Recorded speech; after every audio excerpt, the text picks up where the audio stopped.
তাহলে শাপলা চত্বরে যাদেরকে খুন করা হলো, গুলি করা হলো, লাশ গুম করা হলো, আলেমদের চরিত্র হরণ করা হলো, গ্রেপ্তার করা হলো, আপনি দেলোয়ার হোসেন সাঈদীকে মানবতা বিরোধী অপরাধী বানালেন, তাকে আমৃত্যু কারাদণ্ড দিলেন, জামাত ইসলামের নেতাদের ফাঁসি দিলেন। আমি বলতে চাই বিচার বিভাগ নিয়ে, ওখানেও বলেছি কথাটা। আপনারা দেখছেন তালাশ টিভি সংবাদ। আসসালামু আলাইকুম ওয়া রাহমাতুল্লাহি ওয়া বারাকাতুহু। আমি একটা কথা বলে যাব, একটু আগে বলে এসেছি, এই কথাটা রিপিট করব।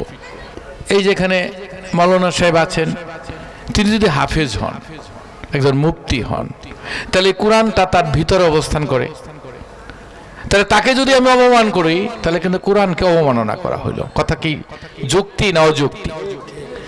তাহলে শাপলা চত্বরে যাদেরকে খুন করা হলো, গুলি করা হলো, লাশ গুম করা হলো, আলেমদের চরিত্র হরণ করা হলো, গ্রেপ্তার করা হলো, এটা কি কোরআনের উপরে আঘাত না?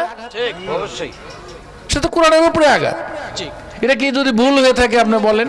যদি আমি মুজিবুর রহমান করে থাকি, এই জন্য কি আমি দায়ী না? আল্লাহ কি এটা বরদাস্ত করবে? আল্লাহ ধৈর্য ধরতে পারে, আল্লাহ অপেক্ষা করতে পারে, সুযোগ দিতে পারে সংশোধন হওয়ার। আল্লাহ কিন্তু কাউকেই ক্ষমা করবেন না, উনি বলেছেন আমি ক্ষমা করব না। আপনি দেলোয়ার হোসেন সাঈদীকে মানবতা বিরোধী অপরাধী বানালেন, তাকে আমৃত্যু কারাদণ্ড দিলেন, জামাত ইসলামের নেতাদের ফাঁসি দিলেন। আমি বলতে চাই বিচার বিভাগ নিয়ে, ওখানেও বলেছি কথাটা। আল্লাহ পাক হাসরের ময়দানে আমাদের বিচার করবেন, তার কিঞ্চিত আমাদের দিয়েছেন মানুষকে, যারা বিচারপতির আসনে বসে, পিছনে একটা দাঁড়িপাল্লা থাকে, প্রতীক, ন্যায়ের প্রতীক, সমান, মানে আমি ন্যায় বিচার করব। আর উনি পিছনে ওটা জ্বলিয়ে মুজিবুর রহমান বলে দেয়, বা যদি দেশের প্রধানমন্ত্রী বলে দেয় এটা রায় দাও, এটা বৈশা বৈশা লেখে, তার বিচার হবে না? আমি বলতে চাই, হতে পারে যে যুক্তিযুদ্ধের সময় মানবতা বিরোধী অপরাধী করেছে, হতে পারে, তার সাজা হবে। আমি বিচারপতি, আমি যদি বুঝি যে এখানে উফাজউদ্দিন ভাই এই অন্যায় করেছে, তার সাজা 1 বছরের জেল, আমি বিচার করতেছি, আর ওই মসজিদের পাশে যদি 500 লোক লাঠি নিয়ে বসে থাকে, মুজিবুর রহমান তুমি বিচার করতেছ, উফাজউদ্দিনকে যদি এখন তুমি এই 5 বছরের জেল না দাও, তুমি কিভাবে যাও? তোমার হাড় গুঁড়ো বাড়িয়ে ভেঙে দিব। আমি তোমার ডরে বই ডরে 5 বছর বাড়িয়ে দিব নাকি? তাহলে আমি মুজিবুর রহমান নাই বিচার করলাম কেমনে? তো তুমি যে বসটা কেন? আজকে আমি বলতে চাই যে শাহবাগ চত্বরে 3 মাস নৃত্য করে, মদ খেয়ে, ইয়াবা খেয়ে, গাঁজা খেয়ে, তার অদূরে হাইকোর্ট, যখন এই বিচার চলে, তখন মানুষ ওইখানে মানুষকে জড়ো করে তাদের খাবার দিয়ে, টাকা দিয়ে, বিভিন্ন এনজিও, সরকারের পৃষ্ঠপোষকতায় তারপর ওই বিচারকে প্রভাবিত করা হয়েছে। আমার কথা যদি মিথ্যা হয়, মৌচাকে যারা ছিলেন, ওলামা একরামরা এখানে আছেন, 50,000 লোক ছিল যখন ওই শাহবাগ চত্বরে। অনেকেই গেত টাকা দিতে, মনে করতো আমি একটা সওয়াবের কাজ করলাম। আমাকে ব্যারিস্টার রফিকুল হক স্যার বলছিল, মুজিবর তুমি কি শাহবাগ গিয়েছো? আমার স্যার ওখানে কাজ কি? বলো কি, তুমি ওখানে যাও নাই? তাহলে তো তোমার নাম তো 90 রাজাকারের তালিকায় উঠবো।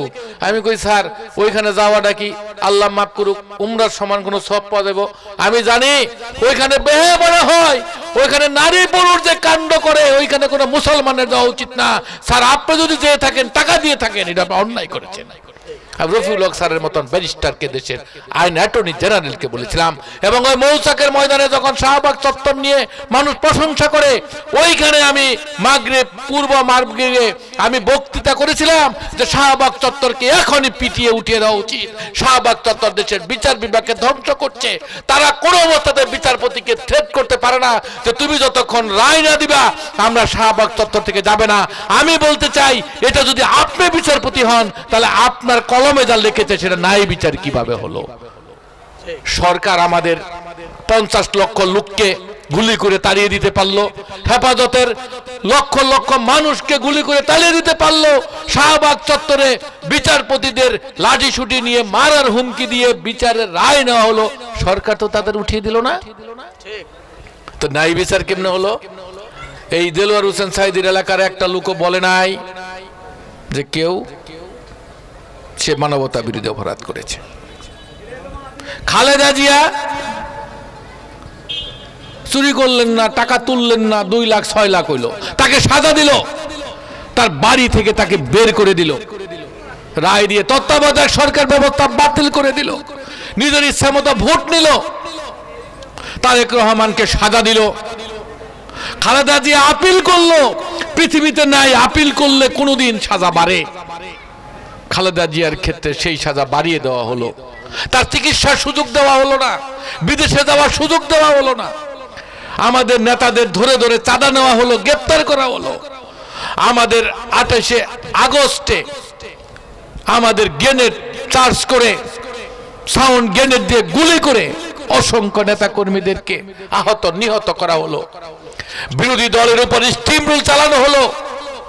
ছাত্র জনতার আন্দোলনে মায়ের বুক, শিশুর বুক খালি হলো, তার জন্য কোনো অস্ত্র ঝরল না, অথচ মেট্রো রেলের খুঁটি ধরে কান্নাকাটি করা হলো, বিটিভি ভবনে যে কান্নাকাটি করা হলো।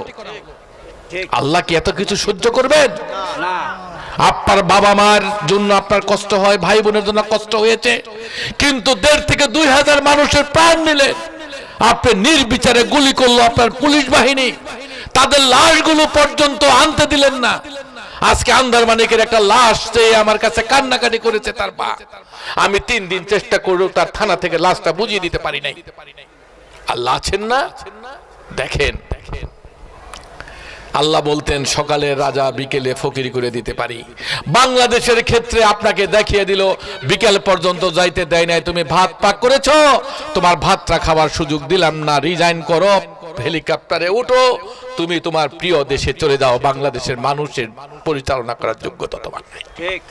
শুধু উনি গেলেন তাই না, তার সাথে যাচ্ছিলেন এমপি, মন্ত্রী, তার সমস্ত নেতাকর্মী কোথায় গেলেন? সুইচ অফ করলে যেরকম সমস্ত লাইট অফ হয়েছে, সব অফ হয়ে গেল। পৃথিবী থেকে এটাও কিন্তু দেখলেন। তাহলে আল্লাহ আছে কি নাই?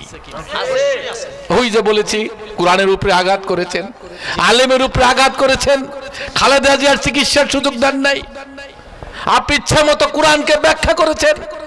এইখানে ওয়াজ কিভাবে হবে সেই ওয়াজ বন্ধ করতে পাঠিয়েছেন ওসি সাহেবকে। আপনারা মামুনুর রহমান সাহেবের চরিত্র হরণ করেছেন, আর আলেমদের চরিত্র হরণ করেছেন। আপনারা নবীর সমালোচনা করা যাবে না, এটা ইসলামে আছে, আর আপনারা আইন করে বলেছেন শেখ মুজিবের কোনো সমালোচনা করা যাবে না। তার মানে কি? কার সমকক্ষ বানাতে চান আপনারা এই দেশের মানুষকে?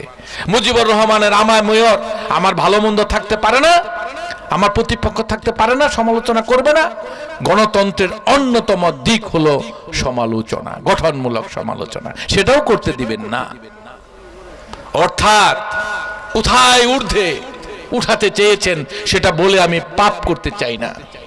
আল্লাহ এত কিছু সহ্য করবেন? আল্লাহ ছিলেন, আল্লাহ আছেন, আল্লাহ থাকবেন, আল্লাহ বিচার করবেন। 5 তারিখে যা ঘটেছে আল্লাহর তরফ থেকেই হয়েছে, কথা ঠিক কিনা? 5 তারিখে যেটা ঘটেছে সেটা তাদের কর্মের ফল, এটার জন্য তারা কাউকে দায়ী করতে পারবে না। আর কি বলার আছে?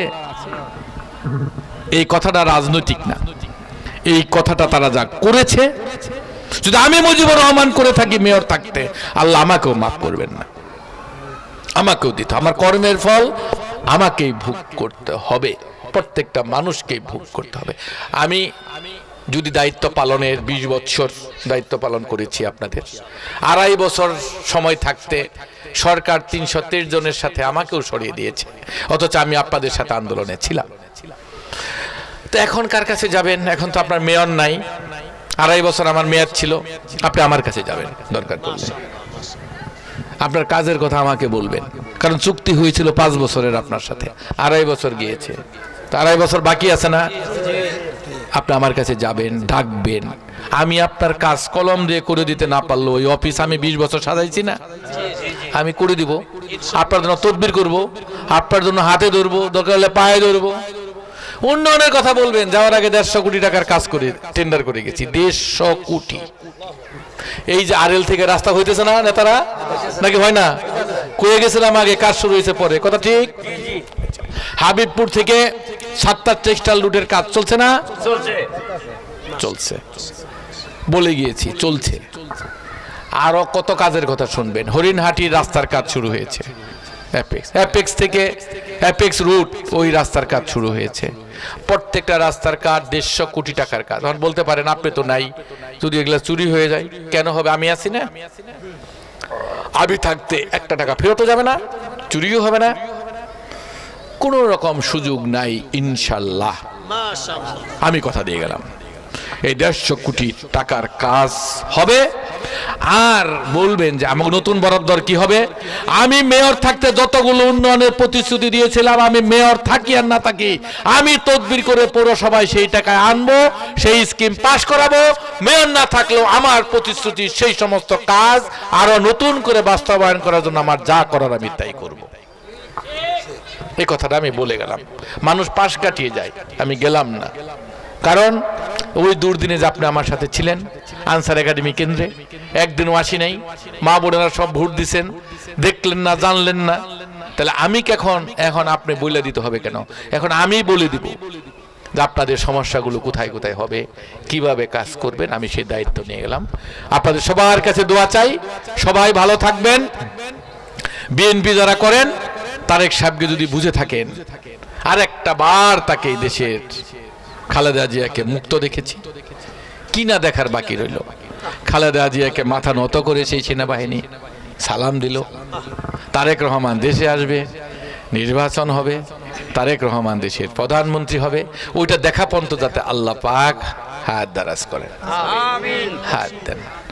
আর ওদের যা সাজাটা দেখলাম, আমি ওদের আর কোনো সাজার ব্যাপারে আল্লাহর কাছে বলুম না।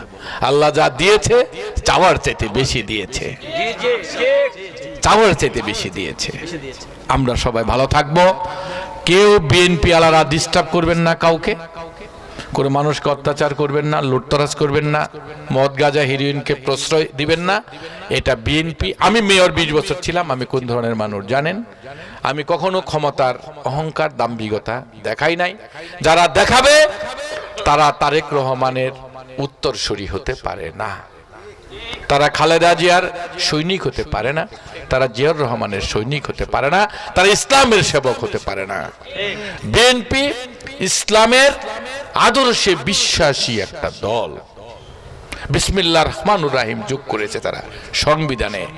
এই বাংলাদেশে ইসলামকে পৃষ্ঠপোষকতা করে, তার নাম বাংলাদেশ জাতীয়তাবাদী দল। সুতরাং সবার সাথে মিলেমিশে আমরা একটা বন্ধন তৈরি করব, অটুট রাখবো, সুদৃঢ় করব। আগামী দিনে একসাথে পথ চলবো।